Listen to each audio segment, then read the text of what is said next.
ഒരു പാക്കറ്റ് മുറുക്ക് കിട്ടിയിട്ട് വേണ്ട എനിക്ക് ഇവിടെ കഴിയാനായി. ലക്ഷ്മിക്ക് അത് കിട്ടിയിട്ട് വേണ്ടെന്ന് എനിക്കറിയാം.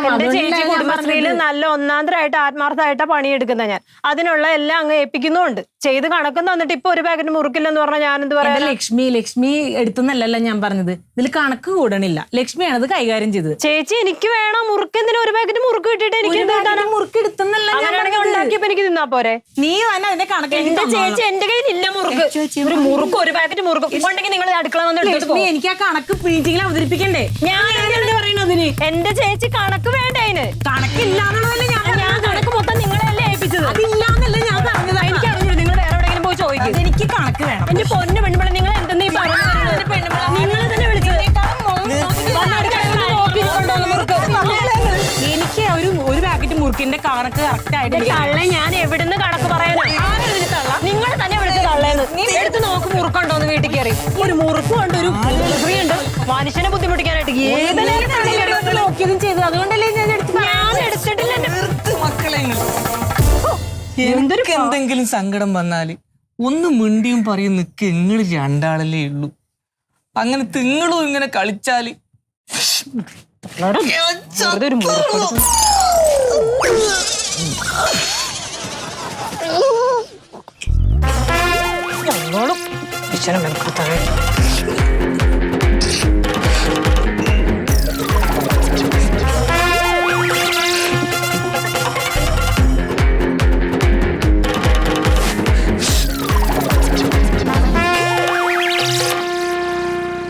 മനസമാധാനം ഇല്ലാത്തൊരു ജന്മായി പോലെ മക്കളെ എന്റത്.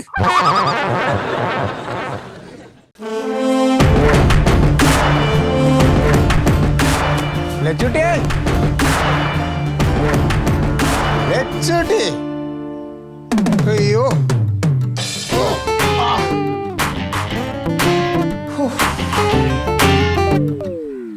എന്തൊരു ചൂടാണ് ലച്ചൂട്ടിയെ പുറത്ത്. അയ്യോ നല്ല സൂപ്പർ മട്ടൻ കിട്ടിയിട്ടുണ്ട്. ഒരു കിലോ മട്ടൻ ഇപ്പം എത്ര അറിയാവേ? 850 റുപ്യ. പിന്നെ എൻ്റെ ലച്ചൂട്ടിക്ക് ഇനിയിപ്പോൾ മട്ടൻ തിന്നണമെന്ന് വെച്ചാൽ 1000 രൂപയിൽ ഞാൻ മേടിക്കും. പുളിമുട്ടായി കിട്ടി. ശീതളിൻ്റെ കടയില്ലാത്തതുകൊണ്ട് നേരെ നടന്ന് മൊയ്തുൻ്റെ കടയിൽ പോയി. മൊയ്തുൻ്റെ കടയിൽ പോയിട്ട് അവിടെ നിന്നാണ് മേടിച്ച പുളിമുട്ടായി. എന്താ ലച്ചൂട്ടി, നിനക്ക് എന്താ പറ്റിയ? എന്തെങ്കിലും വയ്യായിക വല്ലതും ഉണ്ടോ? ശരീരത്തിനല്ല, പിന്നെ മനസ്സിനാകെ ബുദ്ധിമുട്ട്. മനസ്സിന് വിഷമം പോലെ എന്താ അമ്മയ്ക്കെല്ലാം സുഖമില്ലാണ്ട് വല്ലതും വിളിച്ചു പറഞ്ഞോ? ഒന്നുമല്ല. പിന്നെ എന്താ കാര്യം ഒന്ന് പറയും. നീ ഇങ്ങനെ മൂടോട്ടായിട്ടിരുന്ന എനിക്ക് മാനസികമായിട്ട് എനിക്ക് പ്രശ്നമാണെന്ന് അറിയാലോ. ആ പ്രസിഡന്റ് ചാന്ദിനി വന്നിട്ടുണ്ടായിരുന്നു. ഏത്? നമ്മുടെ കുടുംബശ്രീയുടെ. എന്നിട്ട് എന്താ പ്രശ്നം? ഞങ്ങൾ ആ പലഹാരം ഉണ്ടാക്കിയതിൻ്റെ അകത്ത് ചെറിയൊരു കണക്കിന്റെ പ്രശ്നമുണ്ട്. ഞാൻ നിന്നോട് എപ്പോഴും പറയൂലേ, നിങ്ങളുടെ കുടുംബശ്രീയുടെ കണക്കിൽ എന്തെങ്കിലും സംശയം ഉണ്ടെങ്കിൽ എന്നോട് ചോദിച്ചാൽ ഞാനിവിടെ സഹായിക്കാന്ന്. എന്റെ ചേട്ടാ അതൊന്നും അല്ല. പിന്നെ കണക്ക് കൂട്ടി വന്നപ്പോ ഒരു പാക്കറ്റ് മുറുക്കിന്റെ പൈസ ഇല്ല. മുറുക്കാ? ഞാനിവിടെ ആ സ്തുതിയായിട്ട് വർത്താനം പറഞ്ഞുകൊണ്ടിരിക്കുമ്പോഴാ ആ ചാന്ദിനി കയറി വന്നത്. എന്നിട്ട് അവര് പറയാ ഞാനാ മുറുക്കെടുത്തതെന്ന്. ഞാൻ അങ്ങനെയാണ് ഏട്ടാ, ഞാൻ അങ്ങനെയാണ് ആ കുടുംബശ്രീയിൽ പെരുമാറുന്നത്. ഇത്രയൊക്കെ ആത്മാർത്ഥത്തോടെ പണിതിട്ട് ഇപ്പൊ പറയുന്ന കേട്ടോ. ഞാൻ ഇനി അങ്ങോട്ട് ഒരു കുടുംബശ്രീയും കുറുക്കും കുറെ കണക്കും.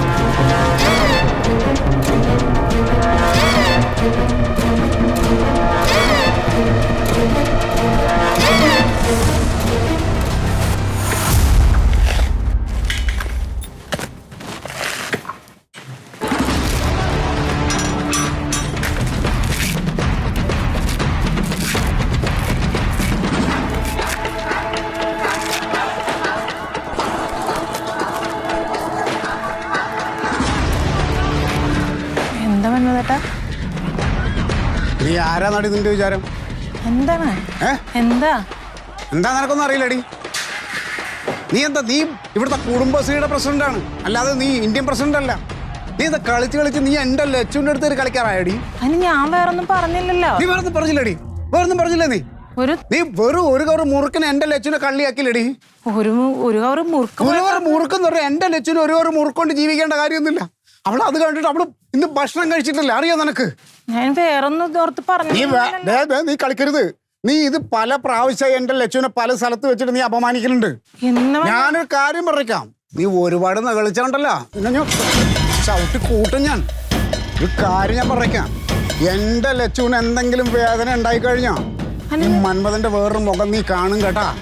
ഉണ്ടല്ലടി അല്ലേ നീ പെണ്ണായി പോയി ഇല്ലെങ്കിണ്ടല്ല ഇനി എങ്ങാനും എൻ്റെ ലച്ചുവിൻ്റെ മേളും നിന്റെ നാവ് പൊന്തിയാണ്ടല്ല നീ വിവരം അറിയും.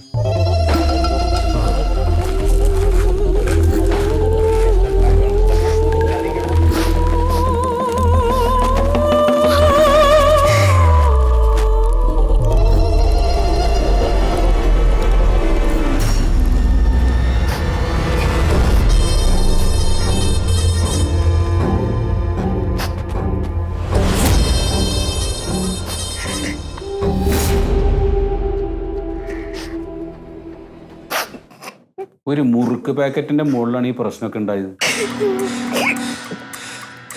ഇനി അങ്ങനെ ഒരു വിഷയം ഉണ്ടായത് തന്നെ അവൻ ആദ്യം വന്നിട്ട് പറയേണ്ടത് എൻ്റെ അടുത്തല്ലേ, അല്ലാതെ നിന്റെ അടുത്ത് വന്ന് പറഞ്ഞു നിന്നെ പേടിപ്പിക്കുകയല്ലല്ലോ ചെയ്യേണ്ടത്.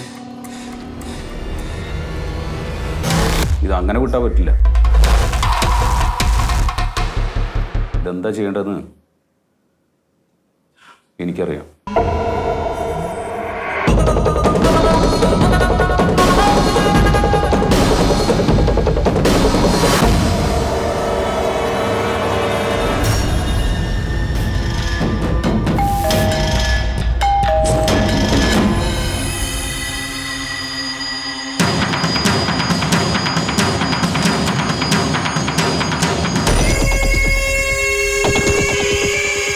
മന്മഥനില്ലേ ഇവിടെ?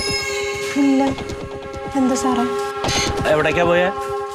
പണിക്ക് പോയതാ. എന്ന് പോയതാ? ഇന്നലെ. ഇന്നലെ പോയിട്ട് ഈ നേരം വരെ വന്നിട്ടില്ല? ഇടയ്ക്ക് ഇങ്ങനെ വൈകാറുണ്ട്. എന്തിനാ പോയി, എന്താ വൈകുന്നതെന്ന് വല്ലതും പറഞ്ഞാ? ഞാൻ ഫോണിൽ വിളിച്ച് കിട്ടിയില്ല. ഫോണ് കിട്ടുന്നില്ല? ഇല്ല. ആ, എന്താ സാറേ? ഒരു രണ്ടുപേരൊന്ന് കയറി നോക്കിയാ ഇവിടെ? അയ്യോ സാറേ, ഞാൻ മാത്രമേ ഉള്ളൂ ഇവിടെ ഇല്ല. അല്ല കുഴപ്പമില്ല, ഞങ്ങളൊന്ന് നോക്കിക്കോട്ടെ. ചെല്ലേ. എന്താ സാറേ, എന്താ പ്രശ്നം? എന്താ? നിനക്കൊന്നും അറിയില്ല? ഇല്ല. എന്താ സാറേ? ഇന്നലെ ഇവിടെ എന്താ ഉണ്ടായേ? ഇന്നലെ ഒന്നും ഉണ്ടായില്ല. ഇന്നലെ നീ അടുത്ത വീട്ടിലെത്തിയായിട്ട് എന്താ ഉണ്ടായി? സാറേ, അത് ഞങ്ങളുടെ കുടുംബശ്രീയുടെ കണക്കിന്റെ കാര്യത്തിന് ആ ഒരു പ്രശ്നം ഉണ്ടായി, വേറെ ഒന്നും ഉണ്ടായില്ല. എന്നിട്ട് നിന്റെ മന്മഥൻ വന്നപ്പോ നീ അത് അവനോട് പറഞ്ഞാ? പറഞ്ഞു. ഇത് കേട്ട പാതി മന്മഥൻ എന്താ ചെയ്തേ? ആ വീട്ടിലേക്ക് പോയാ? പോയി. ആ, അവിടെ ചെന്നിട്ട് അവൻ എന്താ ചെയ്ത്? ആണുങ്ങളില്ലാത്ത വീട്ടിൽ കയറിയിട്ട് ആ പെങ്കൊച്ചിന്റെ കഴുത്തിന് കയറി പിടിച്ച്. അയ്യോ, എന്റെ ചേട്ടൻ അങ്ങനെ ചെയ്യില്ല സാർ. വധിക്കാൻ ശ്രമിച്ചു എന്നാണ് പരാതി. ഇല്ല ഇല്ല, എന്റെ ചേട്ടൻ. കേസാണ്. അയ്യോ, ചേട്ടൻ അങ്ങനെ ചെയ്യില്ല. പുറത്തു വരില്ല.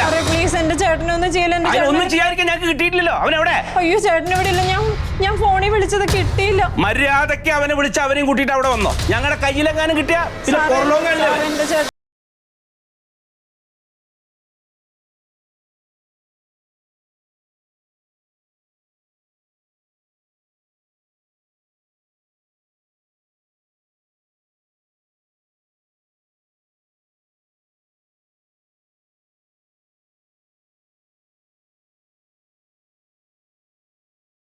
Marimayam.